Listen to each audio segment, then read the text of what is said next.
It is time to bring out the guest. This is a woman who we've had on the radio show a couple of times. It's just one of the most fascinating and talented women walking on the planet at this time. Ladies and gentlemen, Tori Amos.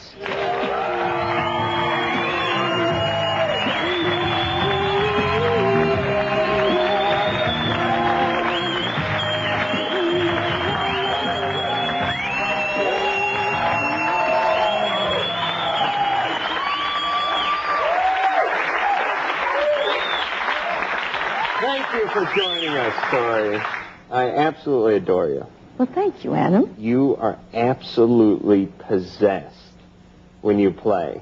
And I mean that in a good way. I don't mean it in a Linda Blair way. But I mean, when you are at the piano, and by the way, it is just Tori in the piano. There's no overdub sampling, a brass section, choir behind her. It is just Tori in the piano, and she is like in a zone. I mean, what would you know what I'm saying? Well, I was brought up Christian. Very, very, very, very, very, very, very, very Christian. So I had to put my passion in something because passionate behavior wasn't really sort of acceptable in the house. Jim Morrison wasn't let in the house. Jimi Hendrix wasn't let in the house. The Mary Magdalene wasn't let in the house. Even Pat Boone had to wipe his feet before he came in. But, no, unfortunately, he could come in the house. It was like a purging. This energy just flowed through you into the piano. Well, I always said to my dad that my grandmother would have burned witches. She was a minister too. So my father was a Methodist minister, and both his parents were ordained ministers. Now you have a new passion, this new organization I'm really interested in, that you're Calvin Klein's helping you promote. Yeah. Can you tell us about that? RAINN is the Rape, Abuse, Incest National Network. And Calvin Klein has really come forward, and he's helping us out to fund the phone line, because the phone line was really... It is a huge problem in this country. I guess they're going to show some video of you with Calvin. With Calvin. And he designed a T-shirt for the cause? Yeah, I think I have it here. These T-shirts... I mean, I personally, this is wonderful, because I think that's one of the #1 problems in our country. Sexual and physical abuse is just unbelievably common in our culture. It's unbelievable. You guys have a phone number, I guess, for RAINN. It's 800-656-HOPE, H-O-P-E? Yeah. 1-800-656-HOPE, is it on there? They put it up on the screen for It's a 24-hour rape hotline. So if you need to call, no matter what your experience has been, I think the main thing is sometimes people call up and say, well, you know, my friend has been gang raped, and I don't really feel like I've had that experience, so I don't feel like I have the, the right to call. And this is not a billboard chart of who ranks. You don't get a number that what's making you feel terrible is more important or less important than anybody else. If something is really driving you sort of insane, and you don't feel like you can really deal with it, then you call this number, and it's like an emergency room. It helps take you to your next step. All right, Drew, you want to take a call? We'll talk more about this as we go along. Oh, we will. So this now is Ryan. Ryan is 18. Ryan, what can we do for you? Well, first, before I ask my question, I just want to say, Tori, you rock. Keep it up. Your music is really digging. It's really playful.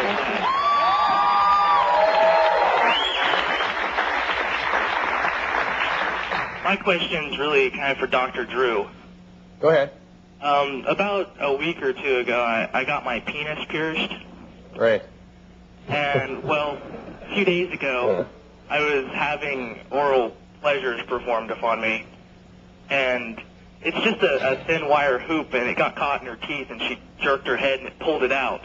It ripped it out? It ripped it out. It ripped your tissue? Yeah. Where was it? Where was it? Right in the head. You're going to need tissue after that. It's not bleeding anymore, is that correct? Yeah, it's not bleeding, but see, my parents are really, really conservative. So you can't go to a doctor, you feel? I can't go because they'll find out. How would they find out? Because I'm on their insurance. Word on the street, Drew, parents have a way. Look, you don't have to go. First of all, whatever happens between you and a doctor after the age of 14, in most states at least, I think in all states as far as I understand, is completely confidential. There is nobody that can gain access to that information if you don't want them to have it, okay? Unless you're threatening to harm somebody or harm yourself, that's the only time that information will be given to anyone else. So you can go under any pretense you want. Your parents have no right to know what you're going for, and then have the information given to the doctor. Was this a Prince Albert? No, it sounds like it was just in the head, right? Yeah. Okay. Look, it can get infected. It can start bleeding again. Well, I've got antibacterial stuff on it. Well, all right. I mean, I'm telling you something. You're taking a big risk not having somebody look at it and make sure it's not something. Will there be long-term damage, you think? Is there a big tear? It's not real big tear. I think it will heal by itself, but the problem is the potential for infection. Infections in that area can spread very quickly and be quite serious. So if there's any heat, any discharge, any redness around there, any fever, chills, anything like that, you've got to go somewhere right away. So I would encourage you to go first. But good luck, Ryan. That's quite a deal. Who do you have for us at the Loveline bar? I'm up here having a cappuccino with Josh, and he's got a question for you guys. Hey, what's up? Hey. Josh. Well, I've got this interest, and I don't think that it's unusual, but I've been made feel that it is. See, the deal is that I love watching my girlfriend give me oral pleasure, and it just really turns me on and just really gets me there. And I told her about it, and she hates it. She does not like me watching her, and she gets embarrassed and all that. And it's become kind of a problem because now I kind of do it subconsciously, and she'll kind of look up and see me doing it, and she'll stop. And my question is... Could you put your penis through the mail slot and you stand outside on the porch? I don't understand what you want.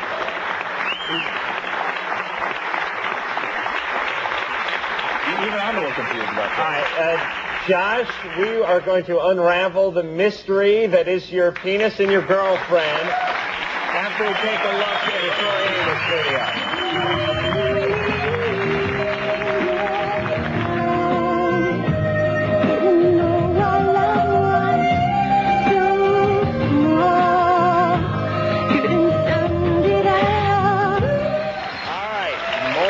Tori, more Drew, and more Me Too. And when we left off, we're speaking to...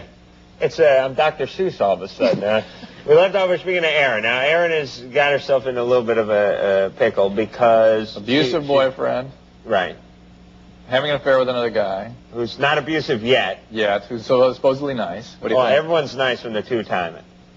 Because seriously, it should be the name of your next CD. But you're alluding to something interesting, and that is that Erin is sort of maybe off in terms of her judgment on who she chooses to be in relationships with. Yeah, if you're having a relationship with a guy who's cheating on another woman in another relationship, you will then take the role of that woman, and the next new woman will come along and take your role. It is the circle of the wheel of the chain of, But the fact is that, what I was bringing up the point is that there might be something internal within you that causes you to choose relationships that tend to be abusive. And this is apropos to what Tori's helpline is about. I mean, people suffer forms of abuse in childhood and then act those same relationships out in adulthood as a way to try to master those things in childhood, which were so horrible.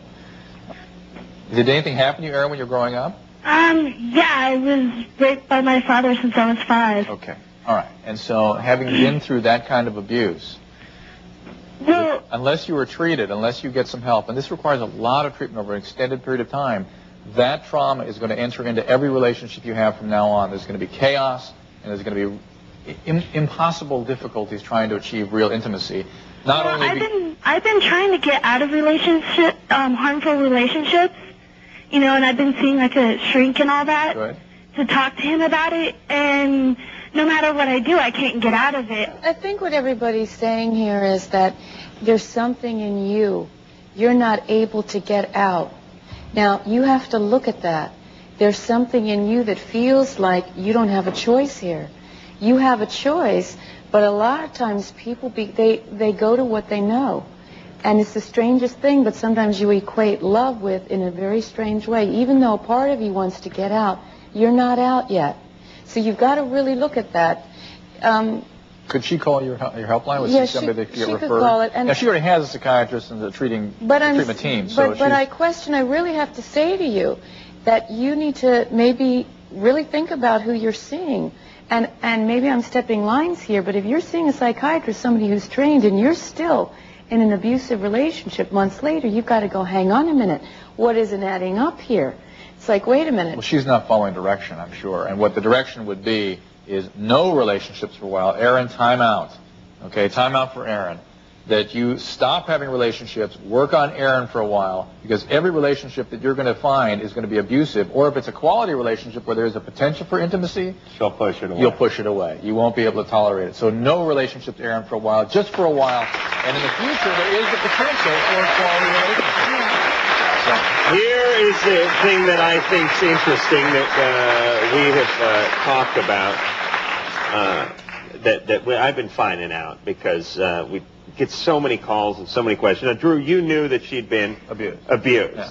Because people aren't much different in how they respond to the stimuli. Right. You abuse somebody, this is how they behave in adulthood. Right. And we're led to believe that we are a society built of free will individuals, and that we all, everyone's different, and you can't say what's right for them is right for you, and so on and so forth. And I'm not talking about turning this into China, but there are certain rules that apply to human beings. Like when they want to study the mating habits of polar bears, they just take 10. They don't take every polar bear in existence. They just take 10. They watch them for a couple of weeks, and they go, all right, now we know. And as sad as it is, humans work that way too, in a very basic way. Right. Not to take anything away from the individual, but the fact is, if something happens at a certain period of development, there is a predictable outcome. Unless you go through the healing process. And so when you said to her, you really have to go in and look at yourself, because it's easy to say, well, this guy's crummy or this guy's crummy, but it maintains the defense. You're drawn to them. Yes. Right. And there has to be a level of responsibility. Even guys, if you're drawn to women who want to whip you and beat you and just urinate all over, you have to say, hang on a minute, there's something in me that I have to look at, that I'm attracted to this. Yeah. Okay? Okay, thank you. Thanks.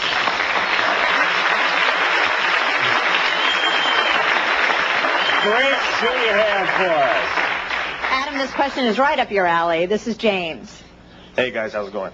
You know what I think of when you say right up your alley. Ah. All right. My problem is I haven't had sexual intercourse for 3 years. And what happened was I had a real serious girlfriend. She took my virginity, and I was in love with her. And she ended up dogging me. So ever since then, girls that I've dated I have no problem doing, anything and everything with them, such as oral pleasure and stuff like that, but I won't go all the way in the sake, of getting hurt. And I'm stuck in between girls that want to go all the way or nothing at all, or girls that just don't want to do anything. So what can I do to get girls to meet me in the middle where I am? Got to introduce beer into this place, right? You know what? You said something really interesting. You said, she took my virginity. Yeah. See, you're coming from a victim space. You gave your virginity, or did she jump on top of you and put a gun to your head and say, give it up? No. Because, so you Even then, I wouldn't consider it taking. No, men get raped too. Yeah. So if you can say, hang on a minute, I gave my virginity. It was your choice. You did it. Then you take some responsibility. You're not this helpless little person here. You gave yourself to somebody that you thought you could trust. Mm-hmm. It wasn't safe. It didn't feel good. But not all girls are like that. Some are. I was going to say, don't you think he's projecting onto all these other women that he's having relationships but he asked with? a specific question, and I think this, and you're absolutely entirely correct in what's going on with him emotionally. But to answer your question specifically, I think a safer, more fruitful place for you would be to start with the girls who don't want to do anything, so to speak. Because what you'll find is when you are connected with them and do create a safe relationship that is genuine, then suddenly a physical relationship will grow out of that. So you'll get where you want to go. Okay? Thanks a lot. Now is Lily. L-I-L-I. Quite a name. What's your question, Lily? Hey, I've been intimate with a female friend off and on for like 3 years. And about 6 months ago, she caught herpes from another female. And we haven't been intimate since, she caught it or whatever. But I was wondering if I wanted to be. Was it safe to have oral sex if the herpes is in recession? Or is it still contagious? Uh-huh. This sounds like a job for dental dam man. All right, we will get into this question after we take a look at Silent All These Years. My funny little shade. Let's hear what you think of me now, but baby, don't look up.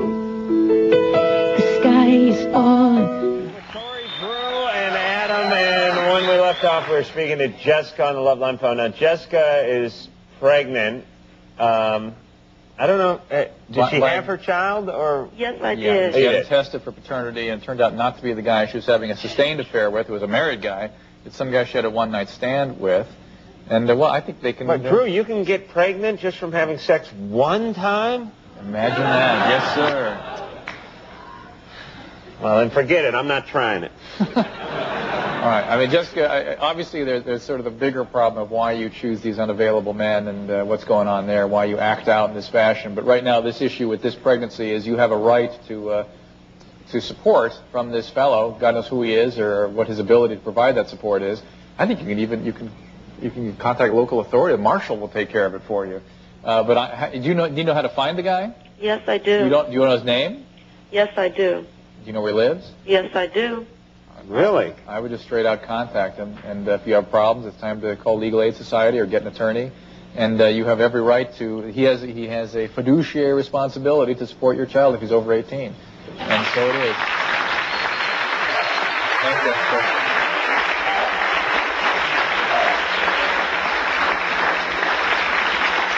All right, let's talk to Emily, who's over at Dublin's on Sunset Strip. Emily? Hi, I was wondering, I've been thinking about getting my nipples pierced, and would I still be able to breastfeed? Answer to that actually is, as I understand, you can. Certainly the devices, whatever you have in there, can be taken out. And I don't know if it makes it any more... Devices. Well, whatever they... Piercing, I don't get pierced. I just call a hoop a device. I just don't get it. Swear. What do you call a stud or a hoop a device? These devices the kids are wearing, and these neck devices. What are they called? A necklace strap? Yes. They're all the rage. I don't get piercing, but as I understand it, it does not prevent breastfeeding. Breastfeeding is already a kind of a difficult maneuver. People don't realize that the mother and child have to sort of learn how to do this.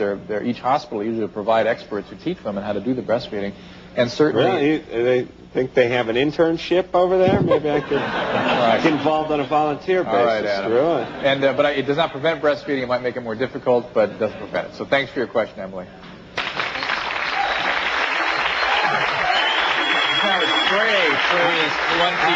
I would leave one nipple unmolested just in case there was some residual effect to the piercing. I always leave one good thing. That's why God gave you two, so you could pierce one. Yeah, but you guys don't have to, do you? I mean, you have nipples, but like the poor guy before that had he only gets one of those. That's true. That means no piercing. No, that means if you get it wrong, you get it really wrong. Right. I'm not willing to chance that. I don't think most guys are. I mean, some guys really like the way it feels, and it's just a drag that she had funny teeth, isn't it? Yeah. Well, there's your message. Don't date people with funny teeth. Or braces. I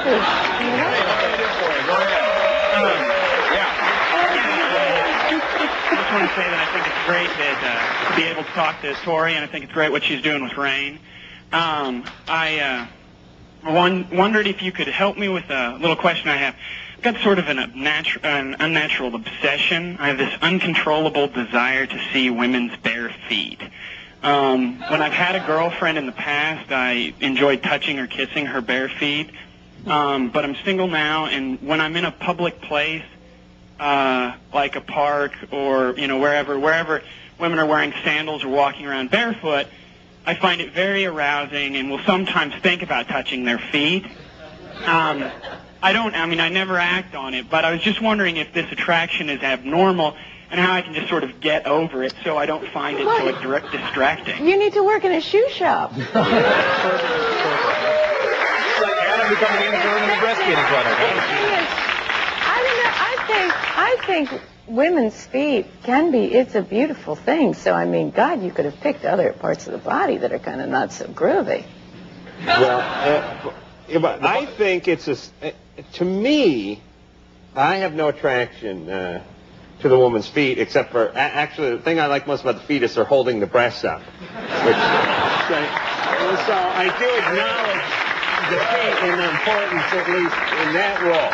But I think it's a self-esteem thing, isn't it? Because it's like, kiss my feet. Hey, look, I don't claim to know where these kinds of fetishes come from, but they certainly are not harmful. He doesn't have to worry about it. I mean, Dr. Drew, how many men, and let's be honest, guys, in this audience, be honest, how many of you, when you see a woman with nice breasts, want to touch them? That a lot of guys, because I know I'm with a crew of 32 men. I have 32 guys on my crew. And they just watch these girls come in. I got to say, guys, tune the piano. Guys, hello, back to work. I mean, it is not, women think very differently from men, even though it's like, oh, he's got a cute ass. It's like, hey, hang on a minute. I'm fascinated how much men think about sex. And how visually preoccupied and they're very preoccupied. And so if this guy's in defeat, I mean, you know. So it sounds pretty benign. Benign. Don't worry about it. That's his thing, Trey. Don't worry, okay? All right. I have a concern about him working at a shoe store, however. He could get a little bit carried away. Trey's been in the bathroom for an hour and 45 minutes now with Mrs. Scholes, actually. All right. Chris, who do you have for us? I'm over here with this good-looking guy, Jason. Come on up, and he's got a question for you. How you doing? I'm 20 years old, and I have a 2-year-old son. And it seems like when I date women or I tell them, I have a 2-year-old son, it seems like that's the last time I talk to him, I see him. And so my problem is my question actually is, how do I tell a woman that I'm interested in that I have a son without scaring her off? There are some people that you're just going to scare off. He's dating totally the wrong girls because he's a good-looking guy. He seems like really nice. I'm sure there's thousands of women that would love to go out. There will, but there also are a lot of young people that are overwhelmed by the idea of having a child. They don't want to raise somebody else's child. They don't want a child at all. They're not ready for that kind of commitment. It's very scary to a 20-year-old or 18-year-old or 22-year-old to take on that kind of a responsibility. But probably more women willing to date a guy with a child than there are men willing to date a woman with a child, which is kind of sad because it usually turns out that the women are the ones with the kids. Yeah, that's right. It's actually the guy out dating is what caused them to be home with the kid. Well, that's the thing. Anyway. That's what I'm saying. He's obviously like screaming responsible here. And I think it's great that you're putting the kid as a priority in your life, and so you require that as part of the relationship. So it will work out. Hey, and I would at the beginning call him your dwarf buddy. All right. I'm looking for innovative ways. All right. Put him in a little elf shirt.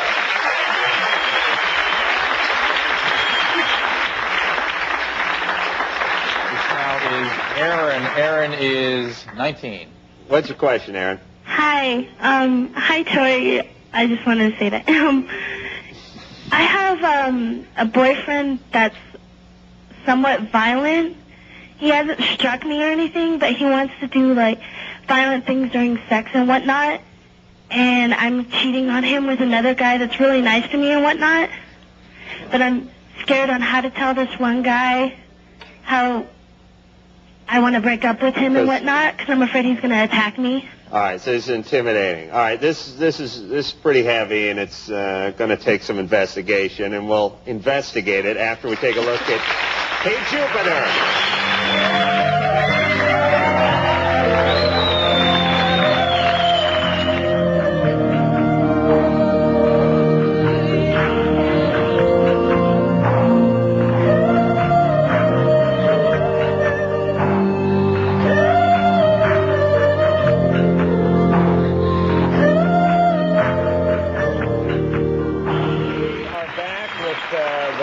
Tori Amos, and when we left, I love Tori.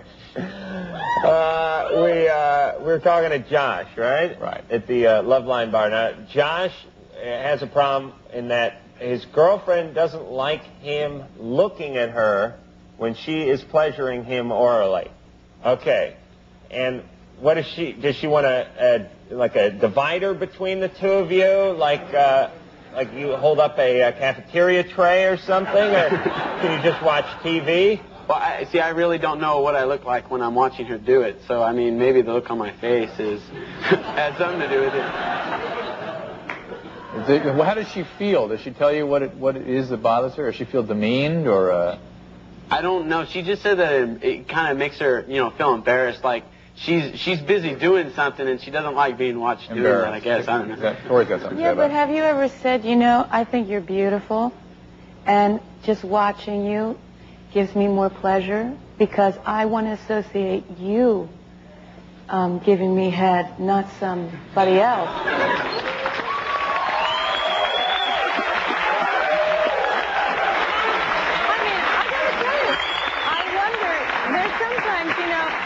Guys, don't take this wrong, but sometimes you wonder, is he thinking about the drummer in the band? I mean, is he thinking about, who's he thinking about? Right. Because sometimes they're like, your head's down there and you kind of get bustled and buzzed. It's like, dude, the hairspray, wow.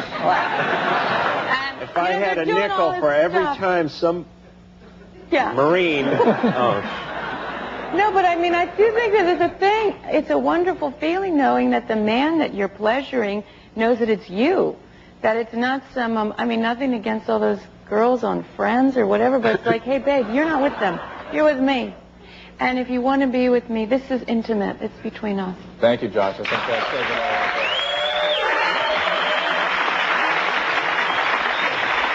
That was brilliant. Let's talk a little more about your organization, RAIN. How did you, what led you into founding that? You are the founder, right?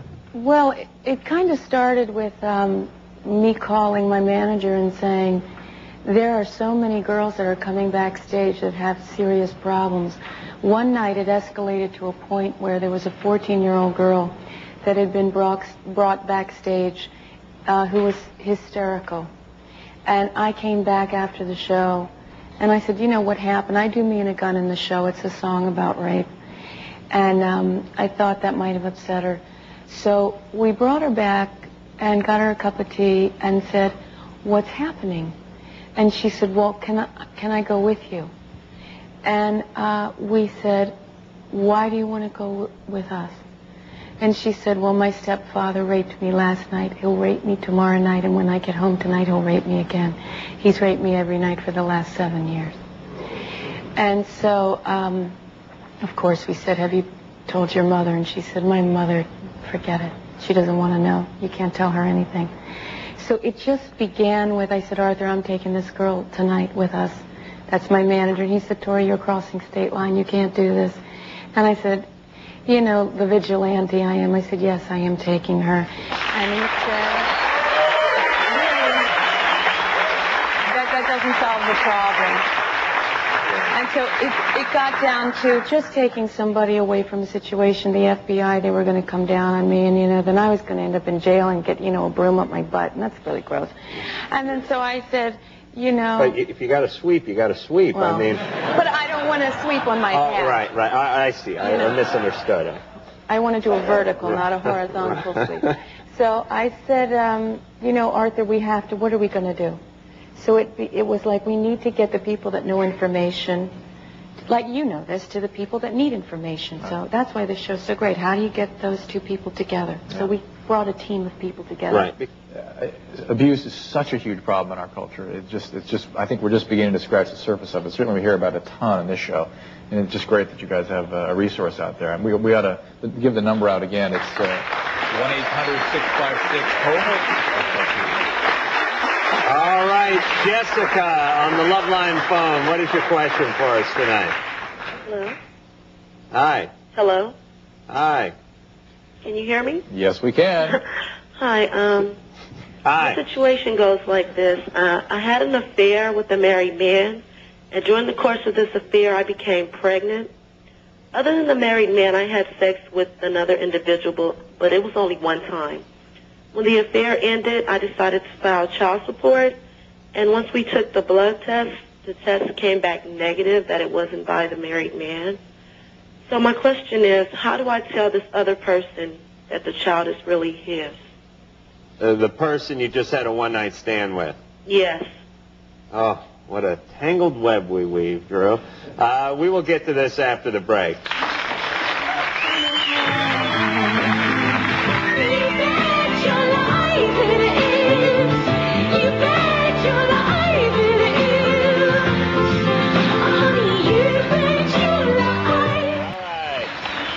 A little more Loveline to go. When we left off, we were speaking to Lily on the Loveline phone, and Lily's question was, what was it? Happies. Oh, the happies, yes. Lily has a girl that she's been having sex with on and off. That girl's got hooked up with another girl who then she contracted the happies. Which is an interesting case in point, how readily somebody can get oral genital transmission of herpes. You can go from the genital to the mouth, from the mouth to the genitals. And Lily, if you have oral genital contact with her, you can contract it. You can contract it whether or not she has an active outbreak. Certainly, it's less infectious, less contagious when there is not an active outbreak, and terribly contagious if she's having symptoms. But it can be transmissible really at any time. Okay? Okay. All right, use a dental dam. That's the way around. Nobody will use that dental dam. Well, look, maybe Lily will. By the way, just because you won't use it doesn't mean nobody will use it. Okay?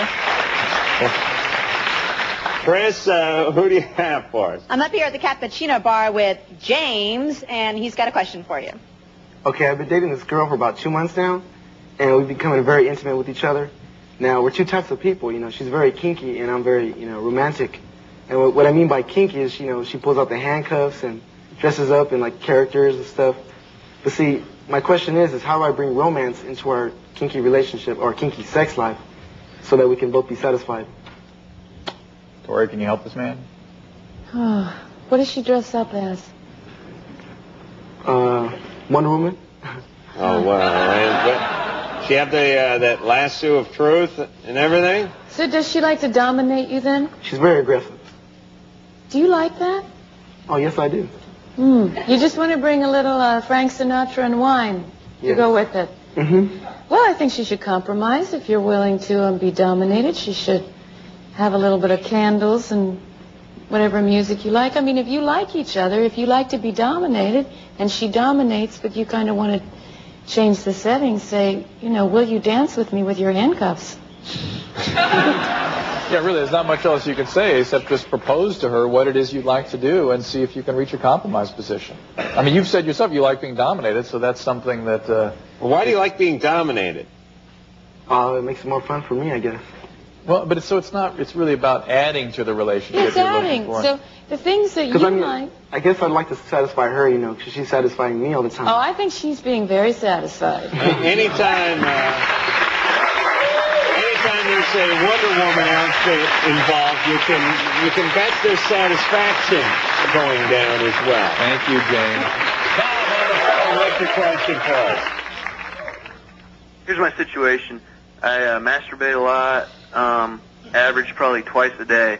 I was wondering if there's a finite number of sperm, or if by masturbating so much I'm risking losing my sex drive later in life. Let me dispense with Bob. It hurts me to hear these calls after having such poignant advice from Tori, but let's deal with Bob's problems. Bob, these are real problems by working men. I understand that. All right, Bob, here's the deal. There is no finite amount of sperm produced in the male. In fact, the more you produce, the more you'll tend to produce, the higher testosterone levels will be. So being sexually active, sexually aroused, tends to actually increase your sexual arousal and your sperm production. But everything else is that way in your body, too. So, you don't just keep making blood, you'd explode. You do keep making blood. No. And again, if you lose blood, you make it even more. Your body turns on. But don't you... All right, but what I'm saying is if you had blood drawn out of you... Yes, you replace it. You would replace that blood. Right. But you wouldn't keep going past the 7 or 8 pints you currently have in you. Right. But if you kept having blood drawn out, your body would charge itself up in such a way as to be able to produce more blood regularly. Right. But so there's many things in the body that sort of replenishes itself and then tops it off. And if you keep emptying the sperm bucket, it's gonna name my next band, by the way. There is a little corollary to this, and that is that if you're trying to get someone pregnant, if fertility is an issue, you can actually reduce your sperm count by What do you call it? Emptying the bucket? What was your Yes. What was your band? There's a hole in the bucket. In your case, there certainly is, sir. And there's a hole in the hamper. All right. And you might want to wait a few days in between to sort of optimize the sperm count, but you will not run out of sperm. You will not decrease your sexual performance by what you're doing. All right. So, Tori, the number of the organization again, The number is 1-800-656-HOPE. And Unlock the Silence is the concert that is going to be played. You'll be able to call in if you want to be a volunteer to help professionals. There are people there that have been trained, and yet if you want to volunteer to, help them. That's great. And you'll be able to do that if you want to do that. They're T-shirts? These are the T-shirts, I guess? These are the T-shirts. And every time you purchase one, part of the money goes to Loveline. That's great. Fantastic. Beautiful work you're doing, Tori. Thank you very much. Thank you, guys. Boys for Pele. It's a great CD, and it's a great woman who's into many great causes, so she deserves to be supported. We'll go out and get the frickin' CD, will you? All right. Also, Chris Magaha, thank you very much. And until next time, I'm Adam Carolla for Dr. Drew saying mahalo.